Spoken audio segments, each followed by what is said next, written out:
This is the Kraków main train station, Kraków Główny. This is the main arrival point for most people in and out of the city. Even if you come by plane from Basilica airport, the trains are coming into the main station. And when you get off the train, you go downstairs into a sort of subterranean labyrinth where passages connect to the bus station. Also, you have to follow the passage up this ramp to get out of the train station. You end up here, you see plenty of tramps and vagrants and Avržanek sellers. It's not as gritty as it used to be. It's been cleaned up a bit. Pretty much everyone arriving in Kraków is going to end up right here. This beautiful square, this beautiful site behind me, Galeria Krakowska, was pretty controversial when it was first built because it's one of the first things people see when they enter the city, and it's the city that's known for its beautiful architecture. Now we have this extremely modern building, which is the first thing you see. But I think people have started to accept it as part of the geographic landscape of the city. You'll find a taxi rank right here where you can hop on a taxi, but honestly, if you're just trying to see Kraków, you can walk everywhere. You walk this way towards the Planty and the Floriańska Gate, and it's kind of an extension of the royal route that kings used to take on their way into the city. And just following this way, you'll be in the center of the old town within minutes. Come out of the tramway underpass here and you end up directly in the Planty, which is one of Krakow's many green spaces. It actually forms a ring around the old town here, the city center and the old town. Because Kraków was a medieval city, and there actually used to be medieval walls all surrounding the Planty here, which lead down to Wawel Castle, which you can see on the map down here. Where the Planty is today, where this green sort of perimeter around the center is, actually used to be a moat, and the city walls were just on the other side. The Austrians, before World War I, during Austrian occupation, they actually filled in the river, and they gave us this park, which I think we can thank them for. Just minutes from the train station, this area here is actually the official beginning of the royal route into Kraków. You might know Kraków used to be the capital of Poland. The kings, all the pageantry and pomp used to start here. The kings would walk down through this entranceway, which is called the Floriańska Gate. It's actually the only medieval city gate left in the city. Here you have some medieval fortifications, the city wall, it's all that's left. Unfortunately, the Austrians destroyed most of the rest of the fortifications around the center of Kraków at the end of the 19th century. Behind us is the Barbican, which is the most intact part of the medieval fortifications that's left. It was added in the 15th century. It's a circular fortress. You can visit it as a tourist now.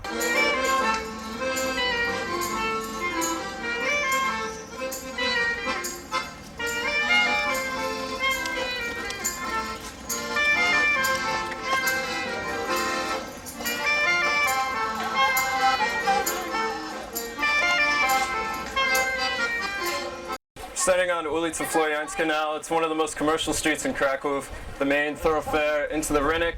On the street you'll find lots of very commercial franchises, lots of shops selling touristy kitsch, lots of restaurants, McDonald's, and lots of really dodgy clubs. Tons of kebab stands. At night this place is just mobbed full of very sloppy people.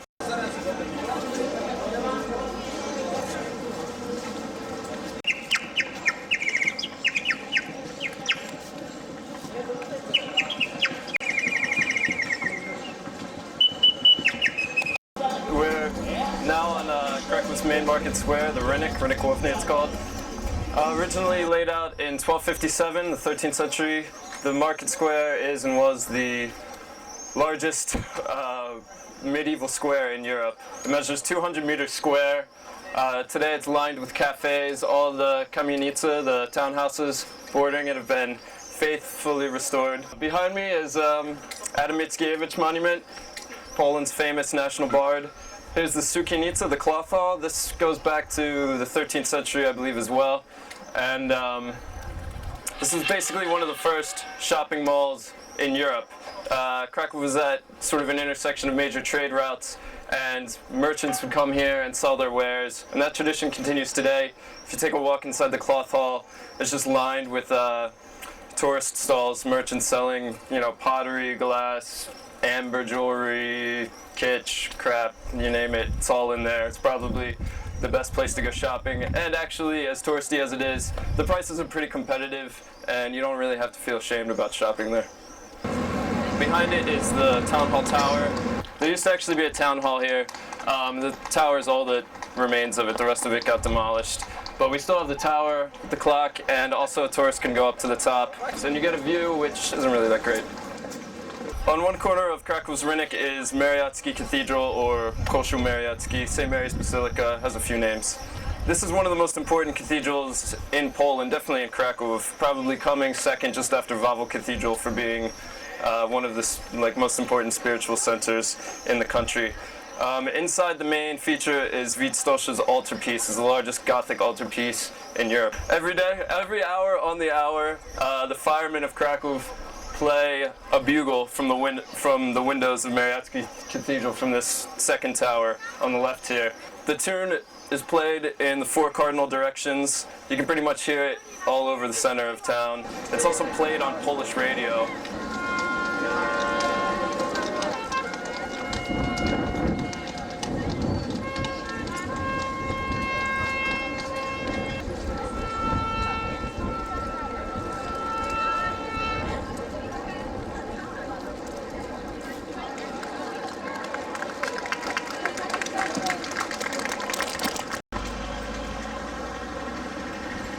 Rynek Główny, Krakow's main market square, is actually basically the cultural center of the entire country. Kraków is known as being the cultural capital of Poland. It always has been. Sorry, Warsaw, but it's true. Here you find, tons of cafes, tons of restaurants, hotels, hostels, pigeons, buskers, human monuments. It's a place of all the city's major events, major celebrations. Festivals are happening here all the time. It's just bustling with activity 24 hours a day, basically. Diverging slightly from ulica Grodzka, we're on ulica Kanonicza now. It's one of the most picturesque streets in Kraków. Behind me you can see Wawel Castle. The street leads right to it. The street is known for, behind me is the building where the Pope lived for many years in Kraków when he was the Bishop of Kraków. Across on the other side of the street is the John Paul II Center, so Pope enthusiasts will want to flock to the street.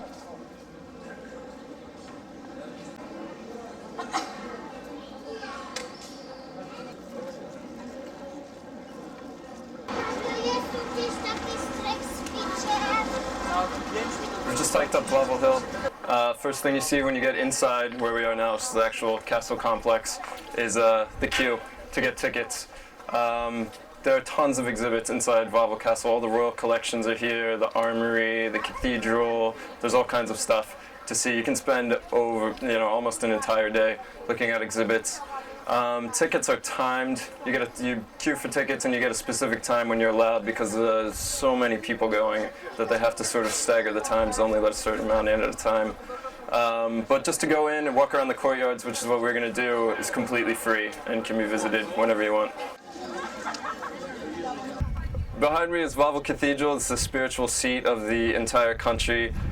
This is the view you get because unfortunately we can't film inside. The interior of the cathedral is visually stunning. It may not be the most beautiful in Poland, but it's absolutely the most historical, and it's just packed full of history, information about all the kings, all their tombs, all the history of all the rulers of Poland. There were 35 different kings who were crowned in this very cathedral. You can also visit the tower, see St. Sigmund's Bell, which is a very famous and important site. The external site of Wawel Castle is a hodgepodge of architectural styles: Romanesque, Renaissance, Gothic. It's been, updated for many centuries. Most of it dates from the 13th to 15th centuries.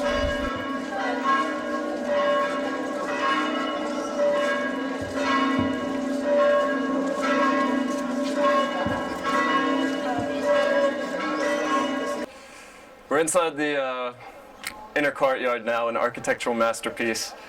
Here you have access to all the main exhibitions inside Wawel Castle, excuse me. There's the armory, the royal armory. You can see the hussar wings. It's impressive. It doesn't sound that great, but it's truly stunning. The royal apartments and staterooms filled with royal treasures. In the corner here is the Chakra stone, supposedly. There are a couple legends associated with Wawel Castle.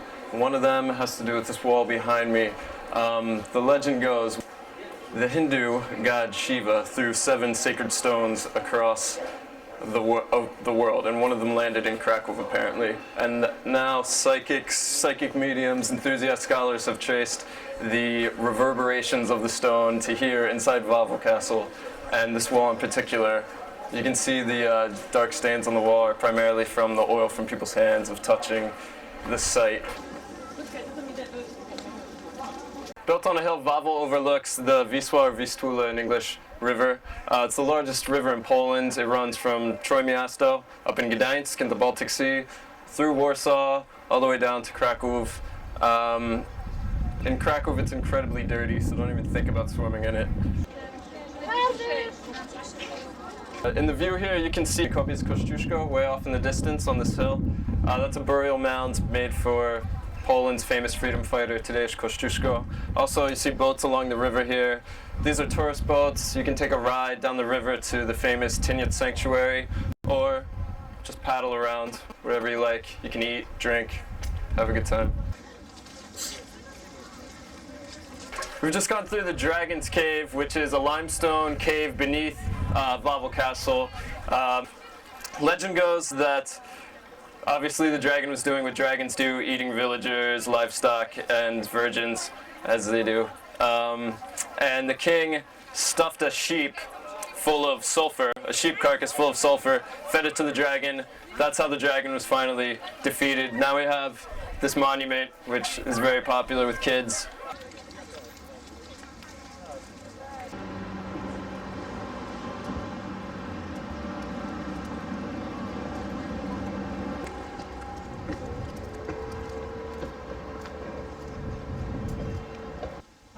We're currently standing in Skałka, which is a cathedral for the patron saint Saint Stanisław.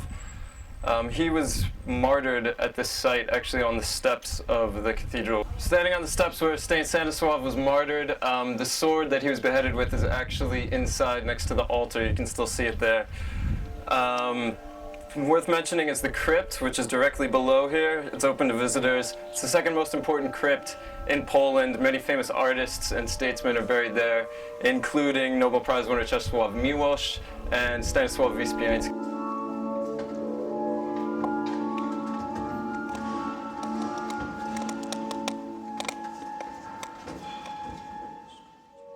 Not again, maybe, but the spring behind me is drinkable. Visitors can come. It's a popular site with pilgrims. The water tastes terrible, but it's supposed to have miraculous properties. The square behind me was designed recently, basically after Saint Stanisław was beheaded, or assassinated as it were. Poland was partitioned, and there was a lot of superstition that because of the king's act against the patron saint, that's why Polish statehood sort of fell into hard times, and Poland was actually wiped off the map soon thereafterwards. So in order to pay tribute and to sort of right the wrong that was committed, the kings came to Skałka every year to sort of pay their respects to Saint Stanisław, and now we have this new plot for that very occasion. Kazimierz was set up officially in the 14th century by King Kazimierz the Great, for who the district takes its name. It was originally sort of an island city that was separate from the rest of Kraków, and at the very end of the 15th century, all of the Jews of Kraków, of which there were very many, were expelled from the old town and relocated in Kazimierz. And for over 500 years, Kazimierz was the center of Jewish life in Kraków. As such, you'll find a lot of synagogues around this area. Right now we're standing on Plac Nowy, which is basically the social center of Kazimierz. It's lined with cafes and bars. At night, this place really comes alive. It's known for its very atmospheric cafes filled with candlelight and antiques, and this district has really developed its own sort of aesthetic. About 10 years ago, this part of Kraków was really in bad shape. Then along came Steven Spielberg. He filmed his very famous, internationally acclaimed film, Schindler's List. Almost all of it was filmed in Kazimierz, and as a result, there was a lot of attention put on the district. It started to rejuvenate itself, and now it's, I mean, you see it the way it is today. It's really bustling with activity. Here you can buy fruits and vegetables. In these hatches behind me, you can buy the famous zapiekanka, which is a very local sort of drunken street food. It's basically a French bread pizza with whatever toppings you want on top. And anyone who comes to Kraków, you have to eat one of these. It's great for lining your stomach before you hit the bars.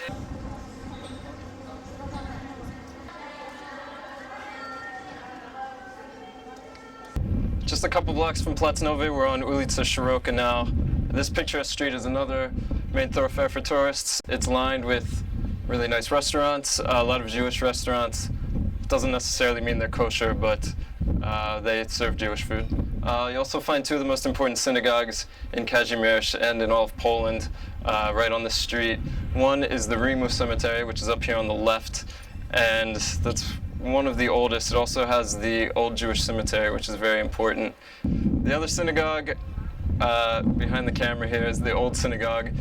This synagogue is actually the oldest example of Jewish architecture in all of Poland. It was built at the end of the 15th century, and today it's no longer a working synagogue, but you can visit, and there's an exhibition on just Jewish culture in Kazimierz and all of Poland.